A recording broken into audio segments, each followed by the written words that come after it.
The Lying Dragon, the Great Wall of China. The Great Wall of China looks like a giant dragon lying across the mountains and desert. It is the world's largest man-made structure. The Qin dynasty built a long defensive wall to repel invaders from the north during the 3rd century BC. Successive emperors from that time up to the 17th century continued to build long walls.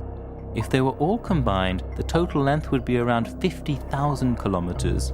However, the walls disintegrated over time. Many of the ones remaining today originate from the Ming dynasty. This section is known as the Laolong Tu, the Old Dragon's Head. The dragon of the Ming dynasty starts here and runs across the country for 3,000 kilometers. This is the first and most eastern checkpoint, known as Shanhai Guan. Several gates like this are placed in strategic positions. It's solidly built, made of specially hardened bricks. That's why the walls of the Ming dynasty are still standing. The defensive wall stretched over the steepest mountains, serving as the national border. The authorities wanted it to unify those states inside the wall and separate those outside.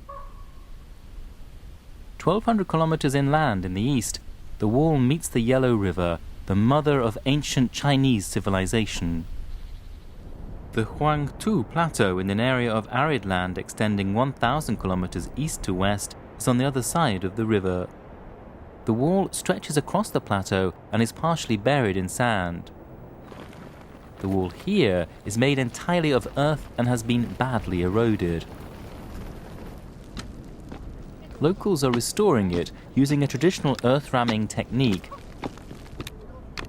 First, they make a wooden frame and place earth inside. The earth is then hammered until it's compact. Then new soil is placed on top and the procedure repeated. The last checkpoint is in Gansu province, 3,000 kilometers from the east coast. It's called Jiayu Guan and is the largest existing gate. It was an important military base for the western part of the wall. There were about 400 soldiers garrisoned here. More walls dating back from the Han period were found from this point. The long wall was built some 2,000 years ago to protect the Silk Road. It extended 3,500 kilometers. The tail of the giant dragon is gradually being buried under the desert sands.